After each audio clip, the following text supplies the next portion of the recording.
नमस्कार सभी को। Today we will discussion on history first chapter class 6 what where how and when. क्या, कहाँ, कैसे और कब। अगर हम किसी भी हिस्ट्री के इवेंट को जानना चाहते, कोई भी इवेंट हुआ है उसके बारे में जानना चाहते हैं, तो हमें उसको जानने के लिए हमारे माइंड में सम क्वेश्चंस रेज होंगे। क्वेश्चंस का आंसर ढूंढने के लिए हमें हिस्ट्री पढ़ना पड़ेगा। फॉर एग्जाम्पल हम मान लीजिए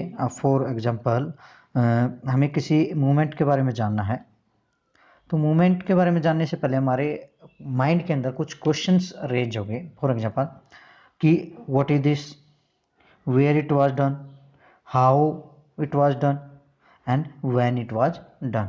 तो इनको जानने के लिए जितने भी क्वेश्चन हमारे माइंड में रेज हुए, इन क्वेश्चंस का आंसर ढूंढने के लिए हमें हिस्ट्री को पढ़ना पड़ेगा।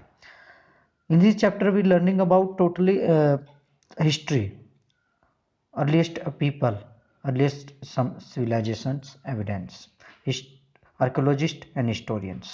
Let's start. Rasheeda question. Rasheeda question क्या है? ये रसीदा न्यूज़पेपर को रीड आउट कर रही थी, तभी her eyes a fallen a small headline 100 years ago। अब उसने न्यूज में पढ़ा कि भाई ऐसा जीव, कोई एनिमल मिला है जो कि 100 years अगो पहले होता था। अब उस रसीदा के मन में सवाल हुआ कि क्या था ये ऐसा जीव, कब हुआ, कितने साल, कहाँ, ये सारी चीज़ें सवाल में बदल गई। अब इनका जवाब कैसे मिलेगा? हिस्ट्री को पढ़ के। Start finding out what happened. If you want to know about the yesterday, then you could listen radio, watch television and read a newspaper. And if you want to know about last year and the 2 and 3 years ago before, then you ask somebody and somebody tell you something. But if you want to know about 2000 years ago, so what you do?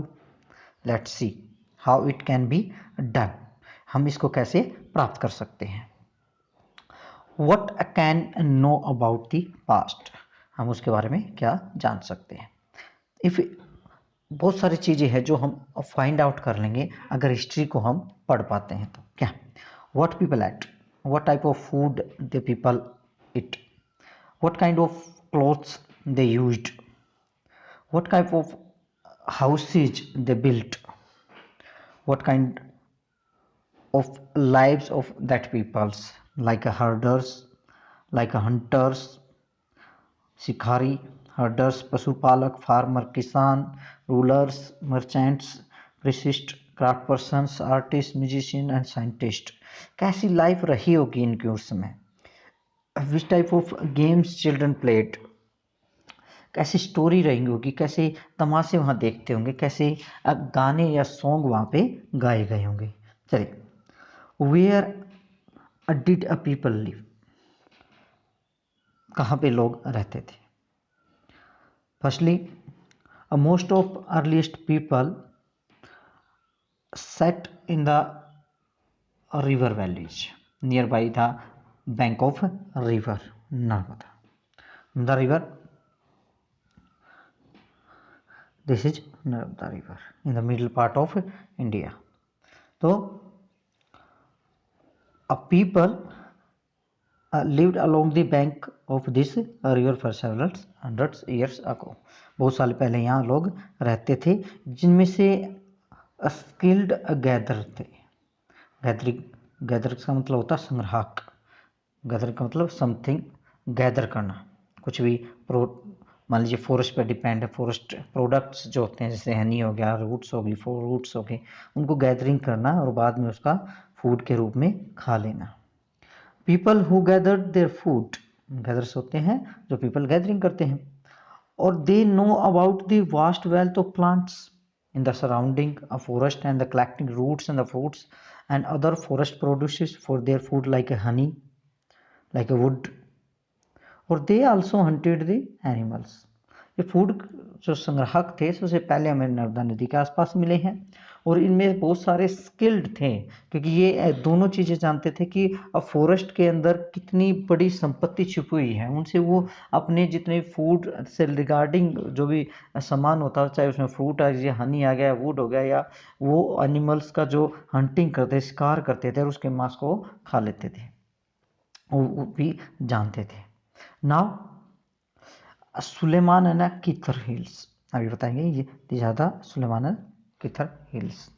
यहाँ पे जो man and women जो मिले हैं, उन्होंने यहाँ पे agriculture करना स्टार्ट कर दिया था 8000 ईयर्स अगो पहले। साथ में ये एनिमल्स को रीडिंग या डोमिकेस्टेड भी करने लगे थे, यानी कि उनका पशुपालन करना स्टार्ट कर दिया था, जिसके अंदर सिर्फ गोट, कैटल एंड अदर्स एनिमल्स थे। सबसे पहले डॉग को डोमेस्टिकेटेड किया गया था, पालतू जो बनाया गया था वो डॉग को बनाया गया था। Garo and the Vindhyas, Garo is the here, Vindhyas is the part of middle Madhya Pradesh. यहाँ अब पे जो लोग थे, इन्होंने सबसे पहले एग्रीकल्चर यहाँ भी स्टार्ट किया, लेकिन यहाँ के लोगों ने वीट और बार्ले की जगह सबसे पहले राइस की खेती करनी स्टार्ट कर दी। अब Indus river and their tributaries, this is Indus river Jammu Kashmir से निकलती है, अरबियन सी में फॉलो हो जाती है। एंड इट्स ट्रिब्यूटरीज, ये ट्रिब्यूटरीज क्या होती हैं? ये मेन रिवर होती है, इसमें छोटी छोटी नदियाँ आके मिल जाती हैं, इनको बोलते हैं tributaries. Branches of main rivers that we called tributaries. Tributaries are smaller rivers that flow into the large river, ठीक है ना।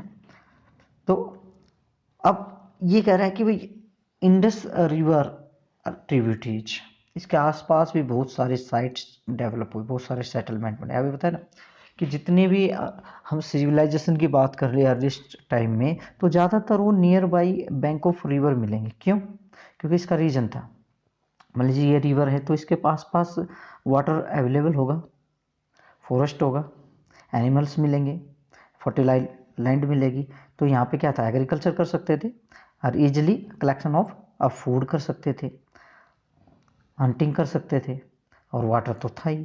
तो इस कारण से जितने भी सिविलाइजेशन या जितने भी अर्लीस्ट पीपल के एविडेंस मिलेंगे वो near by the bank of a river मिलेंगे। तो ये कहता है यहाँ पे भी बहुत सारी साइट्स बनी bank of these reverse near by की ट्रिब्यूटरीज पे भी, इस पे भी, और उसको बोला गया था इंडस सिविलाइजेशन। गंगा एंड इस ट्रिब्यूटरीज और सी कोट्स, इन पे भी बहुत सारी साइट्स हमें देखने को मिलती हैं। क्या कहता है, गंगा और उसकी एक ट्रिब्यूटरीज है, जैसे यहाँ से गंगा निकलती है इस साइड से, यानी कि साउथ साइड से एक नदी, यानी कि एक ट्रिब्यूटरी छोटी नदी आके इसमें मिलती है, उसे सोन कहा जाता है। और वहाँ पे सोन नदी के आसपास वाला जो इलाका है, उस एरिया को हमने मगध नाम दिया था, जो प्रेजेंट बिहार में है। मगध एक महाजनपद था, आगे के चैप्टर में हम पढ़ेंगे। महाजनपद में सबसे पावरफुल और वेल्थी था, और इनके किंगडम्स जो था, मगध जो था वो सबसे पावरफुल था, और इसने बहुत बड़ा साम्राज्य स्थापित किया था, और लगभग पूरी कंट्री में इसको कंट्रोल कर लिया था। उस समय में लोग ट्रैवलिंग भी करते थे। अब ट्रैवल क्यों करते थे लोग? हालांकि उस समय तो कुछ ऐसे ट्रांसपोर्टेशन मीन भी नहीं थे, ट्रांसपोर्टेशन मीन नहीं होने के कारण हिल भी थे, हाई माउंटेन्स थे, डेजर्ट एरिया था, रिवर्स होती थी, इतने बड़े बड़े समुद्र होते, सी होते थे, तो इतनी जर्नी कैसे कर पाते थे लोग? लेकिन फिर भी लोग कुछ जर्नी करते थे। हालांकि ये खतरनाक होता था, जोखिम भरा होता था, बट नेवर इम्पॉसिबल। तो man and women moved, search for livelihoods, search for food, search for job, and natural disaster आ जाते होंगे जिसके कारण से ड्रॉट पड़ जाते होंगे या फूड की कमी हो जाती है, इसलिए भी वो मूवमेंट करते रहे होंगे। कई बार जो थे मार्च करती थी आर्मीज, कंक्योर करने के लिए, दूसरे जगह पे अटैक करके उस एरिया को अपने एरिया के अंदर मिलाने के लिए भी लोग, जो आर्मी है वो इस इधर से उधर चलती थी, ट्रैवल करती थी। Merchants also travelled in A Karwaan, A group of merchants. जब मर्चेंट्स पहले जाते थे तो पहले कच्चे रास्ते होते थे, सुरक्षा जो सिक्योरिटी हो काफ़ी अहम होती थी। तो ये जो मर्चेंट्स होते थे ये ग्रुप में जाते थे ताकि कोई अटैक करे तो ये बच सकें। तो ग्रुप, इनके ग्रुप को क्या बोला जाता था? कारवां। ये वैल्यूएबल जो गुड्स है उनको कैरियर करते थे और एक प्लेस से दूसरे प्लेस में जाके उनको वहाँ से खरीदते या दूसरी जगह बेच देते थे।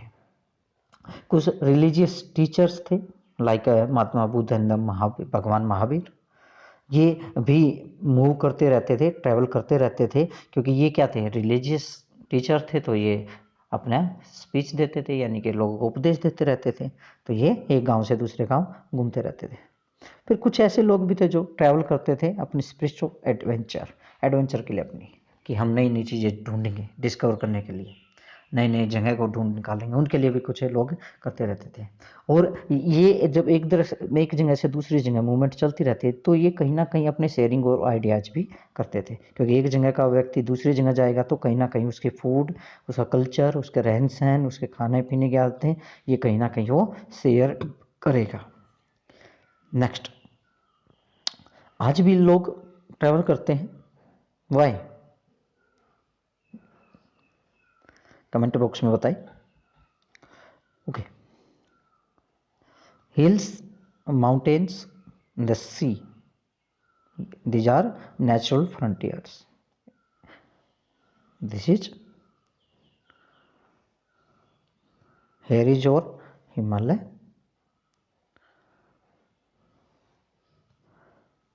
यह हिमालय है, डेजर्ट है, ये सी है। ये क्या है? नेचुरल सीमा है ना, किसी भी कंट्री की क्या है? ये बाउंड्री है, हमने नहीं क्रिएट की, ये नेचुरली क्रिएट होगी। तो इनको पार करना आसान नहीं था, पार करना आसान नहीं है, लेकिन लोग फिर भी पार करते थे, फिर भी लोग क्या करते थे? पार करते थे। और इस सब कॉन्टिनेंट में ऐसे माइग्रेशन चलता रहता था और डिफिकल्ट था इनको क्रॉस करना, लेकिन लोग करते थे क्योंकि वो क्या करना चाहते थे? एक दूसरे लोग से मिलना चाहते थे। और कुछ लोगों ने इसको क्रॉस किया और अपने उप महाद्वीप में आ गए और यहीं पे सेट हो गए, यहीं पे रहना उन्होंने स्टार्ट कर दिया। This movement of people enriched over culture traditions. जब भी कोई व्यक्ति एक देश का दूसरे देश में आएगा तो कहीं ना कहीं अपने साथ बहुत सारे आइडियाज लाएगा, कल्चर लाएगा और उनको शेयर करेगा दूसरी कंट्री के साथ, यहाँ के लेके यहाँ जाएगा। तो कहीं ना कहीं ये लोग आपस में क्या करेंगे? इनका जो कल्चरल ट्रेडिशन है वो कहीं ना कहीं रिच होता चला जाएगा और ये कॉमनली अपने जो है आइडियाज को शेयर करेंगे। न्यू वे और carving stone, composing music and even cooking and food also। एक जगह से अब बात करते हैं नेम ऑफ द लैंड, कि जो ये लैंड है, लैंड कौन सी? भारत। इंडिया का ये मैप है, इंडिया का जो मैप है उस इंडिया की ये बात कर रहा है कि इस नेम कैसे पड़ा, इंडिया को किस नाम से जानता था? India and Bharat. अपने कॉन्स्टिट्यूशन में कर रखा है इंडिया, दैट इज भारत। जो इंडिया है वो ही भारत है। अब ये वर्ड निकला कहाँ से? देखिए, अभी हमने पढ़ा था कि इंडस रिवर बहते थे, इस साइड में ईरानी और ईरानी थे, इसको पार करने के लिए वो आते थे। तो उनकी जो प्रोनाउंसिएशन थी, जो बोलने का तरीका था, वो इसको इंडोस बोलते थे। इस रिवर को क्या बोलते थे? इंडोस बोलते थे। और इसके पार रहने वाले लोगों को वो इंडोस, हिंडोज बोलते थे। ठीक है, वहीं से हमें नाम निकला हिंदुस्तान, इंडस, इंडिया। ओके, वहीं से ये नाम निकल के आ गया और हिंदोज से हिंदू मिला और इसको फिर बोला गया इंडिया। और भारत जो नाम है, ये भारत जो है यहाँ पे एक ग्रुप रहता था, नॉर्थ वेस्ट जो उत्तर पश्चिमी पार्ट है हमारा, उसके अंदर एक ग्रुप रहता था जिसको अब भरत नाम से जाना जाता था। और इसका जिक्र जो किया गया है ऋग्वेद में किया गया है। ऋग्वेद क्या है? वेद, हमारे 4 वेद हैं, ऋग्वेद, सामवेद, यजुर्वेद एंड अथर्ववेद, 4 वेद हैं। और ये कंपोजिशन जो है वो 3500 ईयर्स को पहले की गई है।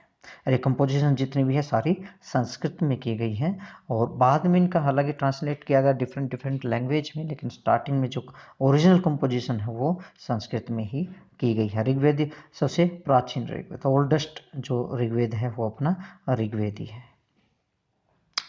अब finding about the past, past को कैसे जाने, कैसे निकालें, इसके लिए देखिए हिस्ट्री को मैंने जो फर्स्ट जो वीडियो बना रखे है उसके अंदर मैंने बता रखा है कि हिस्ट्री को हम कैसे जान सकते हैं, इसके सोर्सेज क्या है। तो उन्हीं कुछ सोर्सेज की हम यहाँ पे बात करते हैं कि अपनी पास्ट को जानने के लिए हमें किन चीज़ों पे डिपेंड रहना पड़ता है, कौन से एविडेंस हमें निकालने पड़ते हैं, उनकी स्टडी करनी पड़ती है। मैन्यूस्क्रिप्ट, मैन्यूस्क्रिप्ट क्या है, ये लैटिन वर्ड है एक मैन्यू, it means hand, script written by hand, hand के द्वारा जो लिखी गई है, हैंड के द्वारा तो सभी की लिखी जाती है, लेकिन हैंड यानी कि एक तो टूल्स के द्वारा लिखे जाएगी, यानी कि पेन हो या अदर्स कोई टूल्स हो कार्विंग करने के लिए, लेकिन डायरेक्टली हाथ से लिखी गई है। तो क्या लिखी गई है, ये जो है सॉफ्ट किसी उस पर लिखी गई है सरफेस में, लाइक है पाम लीफ या bark of a birch tree, या तो ये पाम लीफ पे लिखी गई है या जो बार्क है, जो छाल है ब्रिच ट्री की, उस पर लिखी गई है, और ये ज़्यादातर हिमालय में मिलता है। उसे हम क्या कहते हैं, मैन्यूस्क्रिप्ट है, जो बाई हैंड लिखी गई है, और क्या है, जो सॉफ्ट सरफेस पे लिखी गई है, यानी कि पाम टी या बार्क ऑफ ब्रिच ट्री। हालांकि ये जो मैन्यूस्क्रिप्ट है काफ़ी सॉफ्ट होती है, तो ये काफ़ी डिस्ट्रॉय भी हो चुकी है। इनमें से ईटन बाय इंसेक्ट्स, बहुत सारे कीड़े मकोड़े के द्वारा खा ली गई है, तो कुछ डिस्ट्रॉय हो गई है, बट मैनी हैव सर्वाइव्ड, बहुत सारी हमें मिली हैं, और ये ज़्यादातर जो मिली हैं preserve in temple and monastery. Temples तो आप समझते हैं मंदिर है, मोनेस्ट्री जहाँ पे मॉन्क्स रहते हैं, बुद्धिस्ट मॉन्क जो रहते हैं उनको मोनेस्ट्री कहा जाता है। दिस जो मैन्यूस्क्रिप्ट्स हैं इनकी को इकट्ठा कर लेते हैं, एक बुक टाइप की बना लेते हैं। इस बुक्स में जो है सारी इन्फॉर्मेशन हमें मिलती है। ज़्यादातर हमें क्या मिलती है, religious beliefs and the practices, कैसे लोग पूजा अर्चना करते थे, क्या कुछ होता था, कौन सी प्रथाएं फॉलोअप की जाती थी, कुछ प्रथाएं आज भी हम फॉलोअप करते हैं, उनका जिक्र भी इन मैन्यूस्क्रिप्ट में दे रखा है। साथ में किंग की जानकारी, मेडिसिन एंड द साइंस की जानकारी भी हमें इसमें मिलती है। हालांकि कुछ हमारे एपिक्स हैं, पोएम्स हैं, प्ले हैं, उनके रूप में भी हमें ये मिलती है मैन्यूस्क्रिप्ट। बहुत सारी manuscript epics, poems and play के द्वारा भी लिखी गई है, जो ज़्यादातर संस्कृत, तमिल एंड प्राकृत लैंग्वेज में लिखी गई है। संस्कृत अदर वर इन प्राकृत, बहुत सारी ये जो है संस्कृत में लिखी गई हैं, कुछ एक प्राकृत में। प्राकृत ऐसी language by the used by the ordinary people, जो साधारण व्यक्ति हैं, जो पढ़े लिखे नहीं होते थे, जो साधारण आम जन होते थे, उनकी ये भाषा होती थी। एंड तमिल में आल्सो लिखी गई है। सेकंड, फर्स्ट पढ़ा हमने मैन्यूस्क्रिप्ट, सेकंड इंपॉर्टेंट जो एविडेंस है वो है इंस्क्रिप्शंस। इंस्क्रिप्शन वो मैन्यूस्क्रिप्ट जो होती है वो सॉफ्ट होती है, सॉफ्ट सरफेस पे लिखी जाती है, लेकिन इंस्क्रिप्शंस क्या हैं, ये हार्ड सरफेस पे लिखे जाते हैं with the some specific tools, ये होती है inscriptions. Relatively hard surface such as stone and metal, और इनको लिखवाने वाले कौन होते थे, हमारे किंग एंड क्वींस, मर्चेंट्स भी कई बार लिखवा लेते थे, तो इनके बारे में लिखा जाता था, और इनके बारे में पूरे डिटेल लिखे जाते थे कि कैसे इन्होंने कोई युद्ध किया है, विक्ट्री की है, या कोई दान दिया है, कोई लैंड ग्रांट की है, या कोई अच्छा काम किया है, तो या कोई मैसेज देना है, या कोई उपदेश देना है, तो लोगों के द्वारा वो क्वीन या राजा के द्वारा वो दिया जाता था, ताकि लोग उसको क्या करें, कुड सी, रीड एंड ओबे दैम, उनको पढ़ें, लिखें और करें। इस तरह के सबसे ज़्यादा जो इंस्क्रिप्शंस हैं वो अशोक महान के मिले हैं। अशोक ने ख्रोष्टी, अरमाइक और ब्राह्मी लिपि में इनको लिखवा रखा है।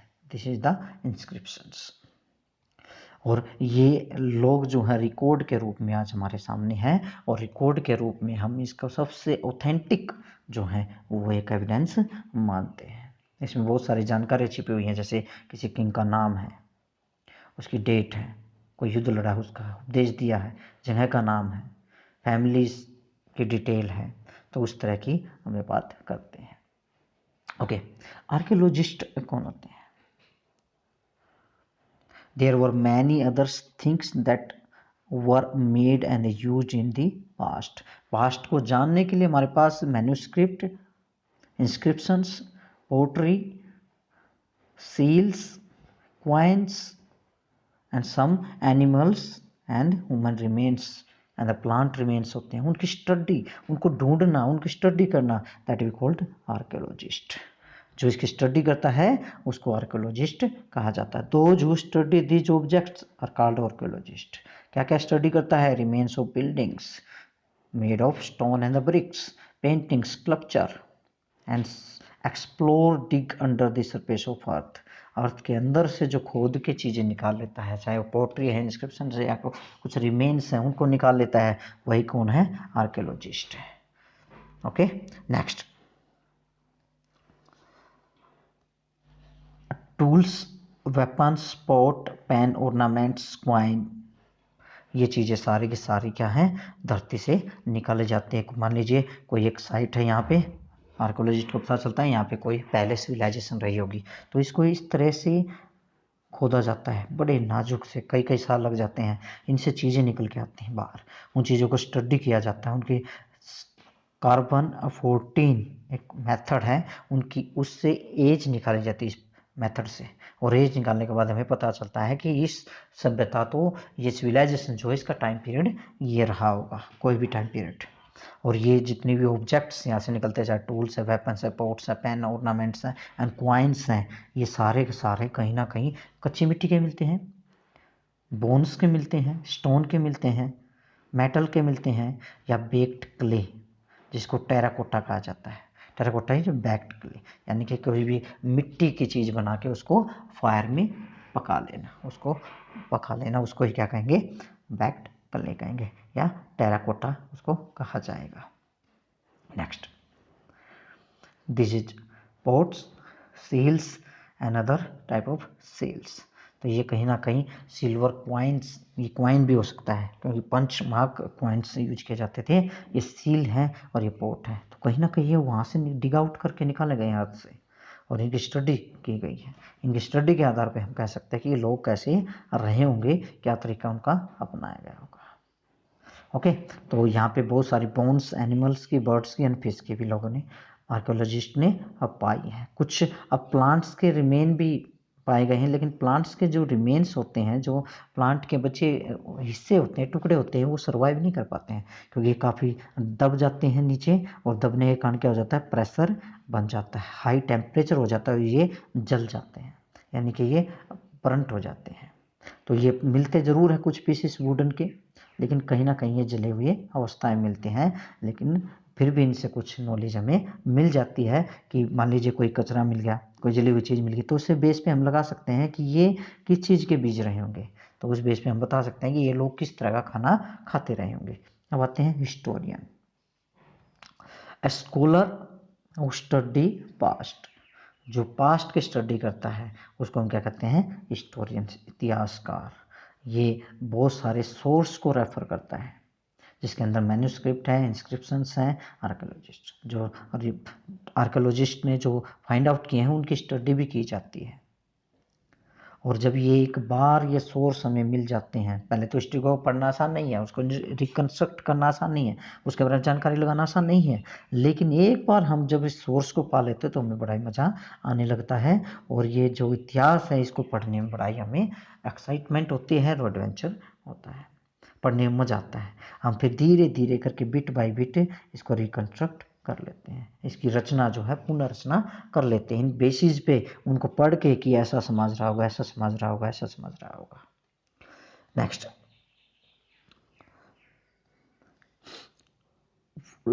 वन और पास्ट मैनी, एक अतीत या बहुत सारे अतीत। आपने यो टाइटल को देखा होगा इस बुक के, तो वो लिखा है और पार्ट्स, पार्ट्स हमारे अतीत। तो ये पार्ट्स जो है क्या है? सिंगुलर है, प्लूरल? प्लूरल, यानी कि बहुवचन में यूज किया गया है। तो इसमें क्या है, हम ये नहीं है कि एक पास्ट नहीं है हमारा, डिफरेंट ग्रुप ऑफ पीपल हैं, डिफरेंट डिफरेंट पास्ट है सबका।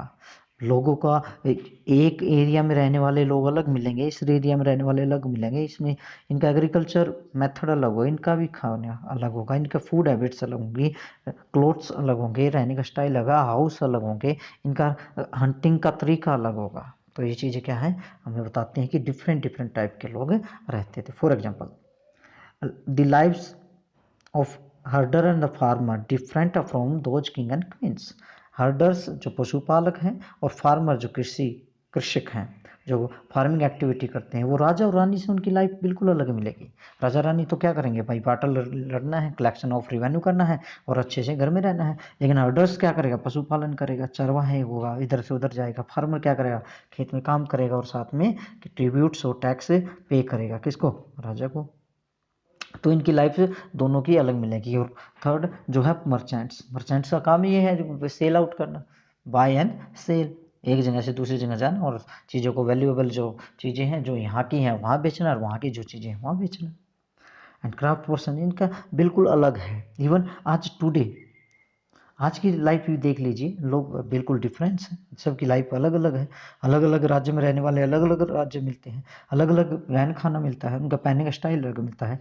आप उत्तराखंड का देखें, जम्मू कश्मीर का देखें और केरल का देखें तो काफ़ी डिफरेंस मिलेगा।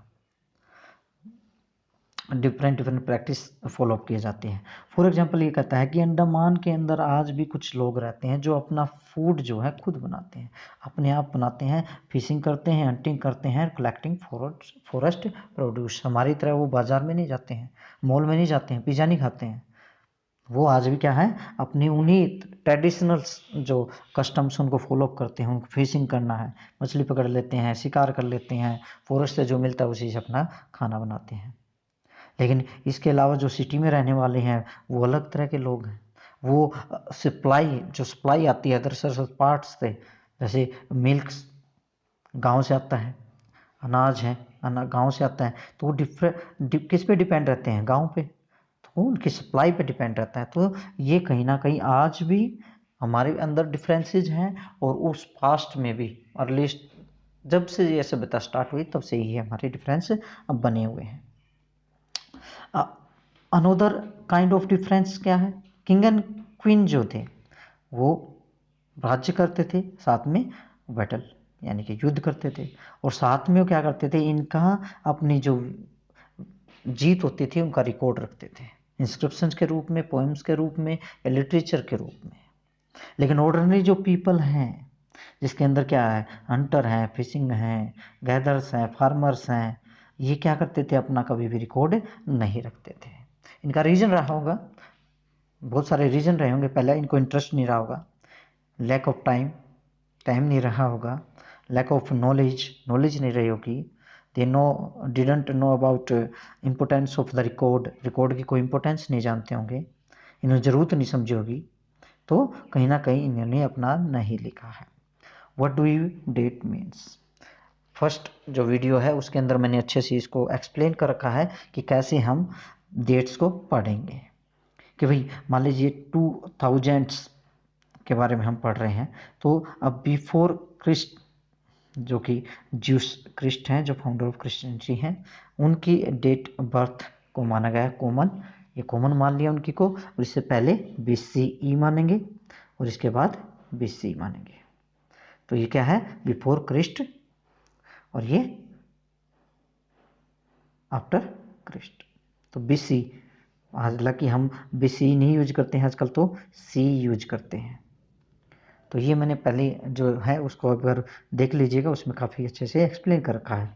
फिर भी आप कहें these accounted from the date generally assign the birth of Jesus founder of Christianity, so means 2000 years after the birth of Christ, and all date before the birth of Christ are counted backward and usually have the letter BC। आजकल इसका use नहीं किया जाता है, आजकल use किया जाता है कॉमन एरा, यानी कि कॉमन एरा है, इसके बाद कॉमन एरा, इसके बाद बिफोर कॉमन एरा। सो इसको अब फॉलो किया जाता है। Thank you. कोई भी डाउट है तो कमेंट बॉक्स में आप कमेंट कर सकते हैं, आपको अपना क्वेश्चन पूछ सकते हैं। Thank you.